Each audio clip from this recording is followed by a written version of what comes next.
Chapter 1. This opening line, oh my god.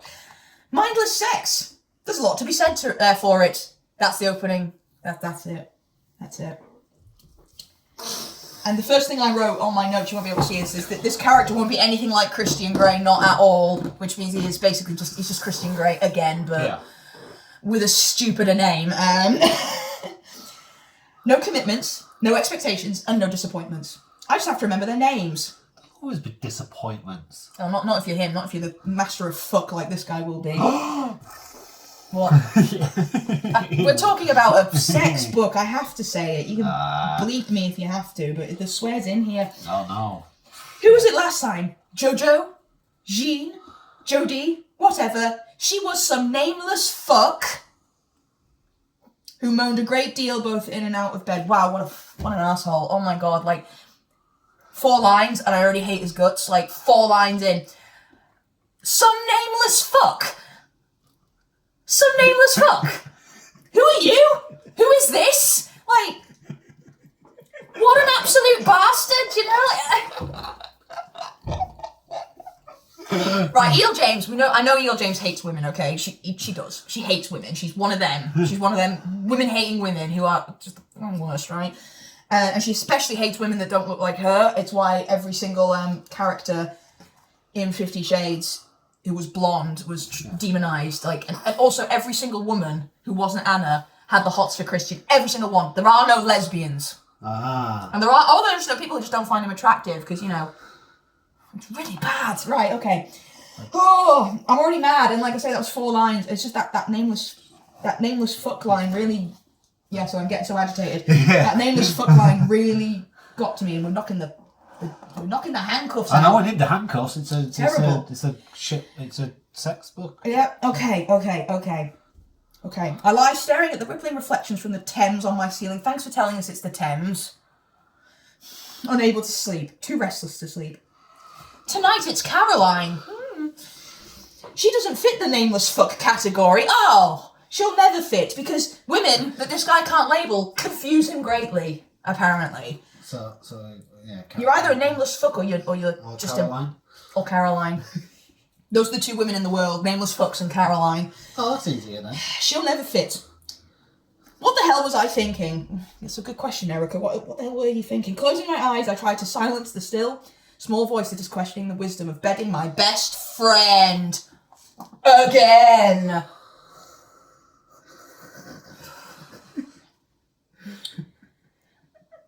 It's the best friend thing. That's going to come up a lot in this chapter. Like, which is my best friend?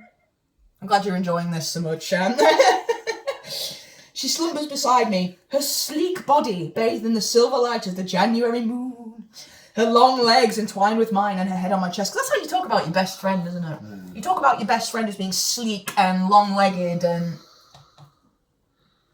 Yeah, I suppose you... This is wrong. So wrong. Yeah. I rub my face, trying to erase my self-loathing, and she stirs and shifts, waking from her doze. One manicured fingernail, thank you for that pointless detail, again, skims down my stomach. That's what we've got to know she's rich, don't we? Yes. Only rich people have manicures. Yes. Skims down my stomach and over my abdominal muscles. Gotta know he's got muscles. Gotta know he works out. I've got muscles. They're just hidden underneath all the fat. I can't say anything, apparently. I'm not allowed. And then circles my navel. Now, this is a hell. This is a hell of a piece of writing from E.L. James. She used to do this a lot in 50 Shades. I sense her sleepy smile. How does one do that? I don't know. I can feel that you're smiling sleepily right now. Yes. As her fingers slip towards my pubic hair. Ugh. Nobody wants to read the words pubic hair.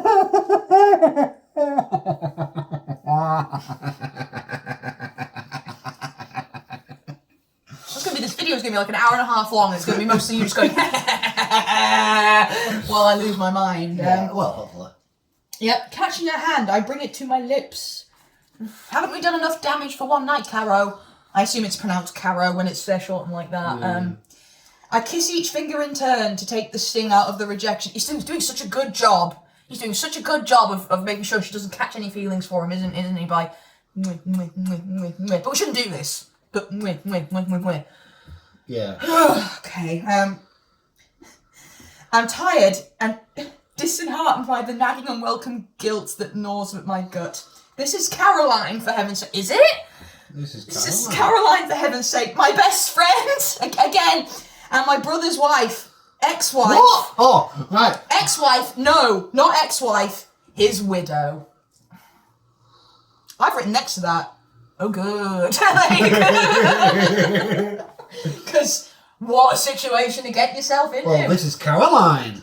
But this is Caroline, for heaven's sake. Gotta have some Caroline. My best friend and my brother's wife, ex-wife. Wait, wife, widow. Ooh, got a lot to unpack with that. Oh, okay, I need to just keep going. Oh, it's a sad, lonely word. What is widow? Oh, God, she needs to eat that bad writing again. It's a sad, lonely word for a sad, lonely circumstance. Yeah, widows are all sad and lonely all the time, naturally. All the time. Well, no, she's not. She's rich. She's got her manicure. She's shagging this guy immediately. And by the way, his brother's not been dead for very long. Oh, has that come about, yeah? Yeah, he's really not been dead for very long at all, actually. Still Basically, and they're already doing the doing the horizontal tango. Okay. Are you ready to hear his name? Yes. You're not getting his last name yet. Oh, no. Oh, Maxim. Please. Maxim. Not oh, Maxim then. Okay. Oh, Maxim, please, make me forget, she whispers, and plants a warm, wet kiss on my chest. Oh, God, wet kiss. Tossing her fair hair... Oh, she's blonde, that means she's evil. Yeah. Tossing her fair hair away from her face, she gazes up at me through long lashes, her eyes shining with need and grief. I cup her lovely face. Again, that's not how you talk about your... What? Seem to be lagging. That's not how you talk about your best friend, is it? No. No. I shake my head. We shouldn't. You never should have. No. Don't. She places her fingers on my lips, silencing me. Please. I need it. I groan. I'm going to hell.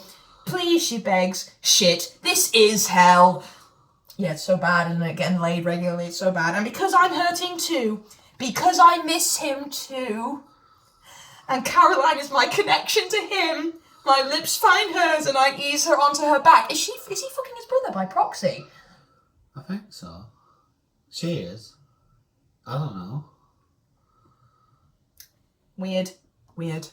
There's a whole load of incestual implications there that I don't even want to have to get into, but literally because I'm hurting so much, so I need to fuck this woman.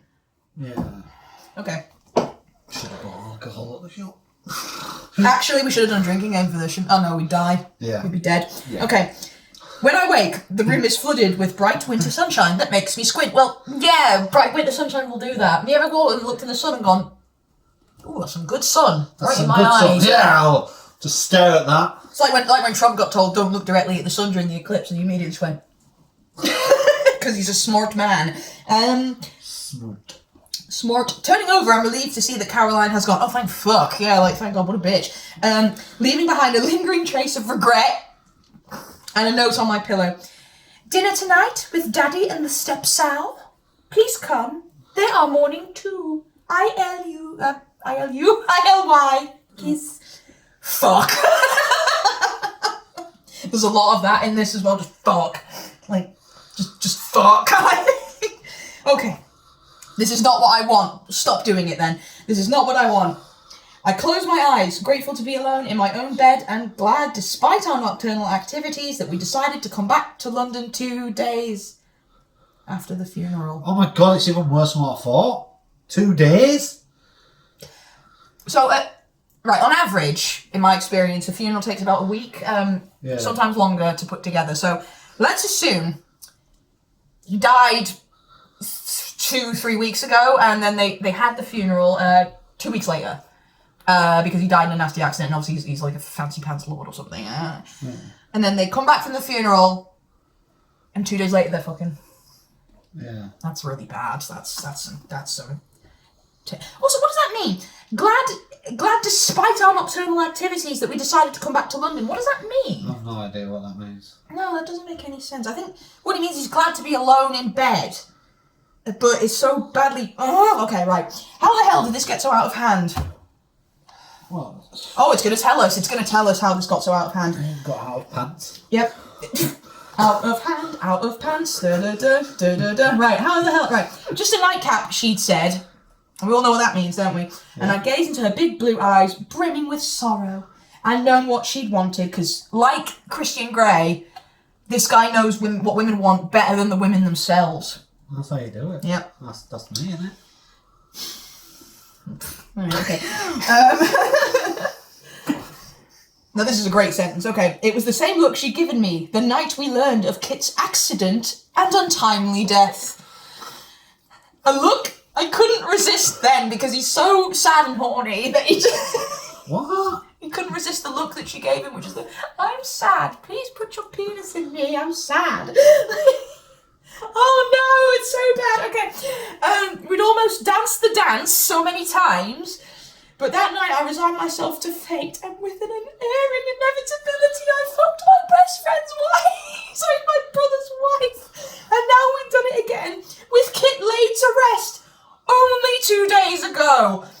But so this one was... That's the first time they did it. Just after they found out it was dead. Yeah. Yes, oh god, it was on the night. It's on the night. On the night that he died. They fucked on the night that he died. Yeah. Oh. And she's blonde, blue eyes. No, not at all. Anastasia had blue eyes, I will say that. Ah. Anna had blue eyes, but she was just E.L. James, but like a really underfed version, like dangerously skinny version. Yeah. Like, dangerously skinny. Yeah. That's why Christian's always going about, have you eaten, have you eaten, have you eaten, have you eaten? Cycle of abuse, awful. Right, okay, so that's so grim. Like, that's just appalling. Okay. This is so romantic. Well, right, okay. I scowled at the ceiling. I am, without a doubt, a pathetic excuse for a human being. Yeah. Yes. But then so is Caroline. Fuck you. At least she has an excuse. She's in mourning, is he not? Scared for her future, and I'm her best friend. That's 3 times in 3 pages that we've had that assured to us that they're best friends, okay? Right, who else could she turn to in her hour of need? An escort? Anybody? But an escort would do it.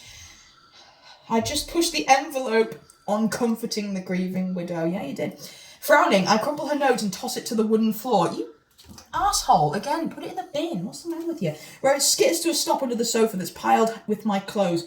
Oh my god, you man-child. Jeez. The watery shadow floats above me, the light and dark seeming to taunt me somehow. I close my eyes to shut them out. Kit was a good man. That's why I banged his wife. Doesn't say that. Oh right, I thought he did then. No. Kit was a good man. That's why I banged. He picked a good wife, and at least I tested her out afterwards. Okay, Kit was a good man. Thanks. Okay, dear Kit, everyone's favourite, even Caroline's. She did choose him after all. I'm so confused about the way he writes about Caroline. She writes about Caroline like, oh, we're best friends, but it sounds like also he kind of wanted to get in there and that he didn't get it and he's a bit bitter. Yeah, and now he's getting it. And he's annoyed about it. He's bitter anyway. Yeah. Okay. A vision of Kit's desolate, broken body, desolate, like a desert. Lying beneath a sheet at the hospital mortuary appears unbidden in my mind. It's not unbidden. You're thinking about your brother. Unbidden would be you're thinking about sandwiches and then suddenly you just see your brother's mangled corpse in your mind. That's unbidden. I take a deep breath, trying to dispel the memory as a knot forms in my throat. Ugh. He deserved better than dear Caro and me, his wastrel brother. Wastrel, that's a word that people use. He didn't deserve this. ... Betrayal. Fuck. I mean, yeah? Who am I kidding? Caroline and I deserve each other. Oh my god, pick a stance. Jesus Christ. I'm on a roller coaster ride here. We're 4 pages in. Caroline, I know, she scratched my itch and I scratched hers. We're both consenting and technically, actually in italics, free adults. No, there's no technically. Her husband's dead, so yeah, she's a free agent Yeah, now. but, you know, did they scratch each other's itches in their pubic hair? Yeah, with a manicured finger. Oh, yes. She likes it, I like it, and it's what I do best. Fucking some eager, attractive woman into the small hours of the morning. It's my favourite recreational activity, just like Christian Grey. And gives me something to do, someone to do. I'm loving the sort of detached, treating women like objects thing. I just love that. I love it when women are treated like objects in these books. Fucking keeps me fit. Only if you do it, like, all the time. But it sounds like he does do it all the time, though, actually. Yeah. Okay. And in the throes of passion... Oh, alright, okay. I remember that noise. In the when you were reading. In the throes of passion, I learn all I need to know about a woman. How to make her sweat, and if she screams or cries when she comes. Caroline is a crier. Caroline has just lost her husband. Shit. And I've lost my big brother, my only guiding light for the last few years. Shit. Oh, we've changed words at least now. Right, okay, I'm just gonna stop for a second. I'm not 100% clear. Did he have a brother who died? and I think he's in a bit of a dilemma because of the relationship he's having with his brother's wife. Yeah. But it's so subtle, like I can't tell. Like I'm really sort of struggling to see where he's coming from. And Yeah, there's some... yeah, it's so well written that I find it very hard to... It's as subtle as that pink. Yep. Closing my eyes, I see Kit's pale, dead face once more, and his loss is a yawning space within me. An irreplaceable loss. Well, yes! Fuck, when you lose somebody in your family, it is an irreplaceable loss. Oh, God. Oh, here we go. Right, okay. God. Why the hell was he riding his motorcycle on that bleak and icy night? I'm trying to get on. Plot convenience. No, it's so he could die. Yeah. That's literally it. Yeah. It's beyond comprehension. Kit was the sane one. The safe pair of hands. Lord Reliable himself, well, obviously not, if he had a motorcycle. Between the two of us, it was Kit who brought honour to our family name. Spelled wrong. Is it spelled wrong? No, it's spelled right. It's spelled right. incorrect. Because we're in Mulan now. Please bring honour to us all. To our family name. Upheld its reputation and behaved responsibly. Oh, so they are a family then? Yeah. They're a capital F. They have a family name. They're a capital F family. This is great. He held down a job in the city. City's capitalised for some reason. You're like, the city. No. If it's City of London, then yeah, it will be. Is it? Yeah. Okay. It generally, if it's... I'll allow that then. That just seemed really... That's what it's known as, the city. That just seemed very unnatural and weird to me, but I'll allow that if that's a London thing. That's fine. Yeah, that's fine. if you're banking and I'm a stuff filthy. like that. I'm a filthy northerner. I don't know the culture. The culture of down south. It's the same country. Culture's different though. Yeah, they're all arrogant. Yeah, I suppose. But... Yeah, they don't talk to you. The culture is different. We're a lot more friendly up north as a general rule. Yeah. Okay. And he managed to make the substantial family business as well. So he managed it. We're not going to say what the family business is. He just managed it. It's a bit like Christian Grey, who just owned a company. Called Grey. It was like Grey Holdings, something Grey Holdings trade. I don't know what he did. He talked about going to Suez and Darfur a lot and supplies. I don't. Okay. Oh, he didn't make rash decisions. He didn't drive like a madman. He was the sensible brother. He stepped up, not down. He was not the prodigal mess that I am. No, I'm the other side of Kit's coin. My specialty is being the black sheep of the family. No one has any expectations of me. I make sure of that, always. I sit up, my mood grim in the harsh morning light. It's time to hit the basement, Jim. Very important that we know it's a basement gym. Not just the gym. So you know how he said fucking keeps me fit? Yeah. He was lying. It's running, fucking and fencing. They all keep me in shape. So he's a runner, a fucker and a fencer. is our maxim. So he's already. Oh, yeah, it's called Maxim, isn't it? Jesus. Yeah. Jesus. Lord Maxim. Kitten Maxim. Because the thing is, right, Christian was a runner as well, right? Christian also ran. Okay? Yes. And I ran. So far away from this fucking book. Right. Not yet, we aren't.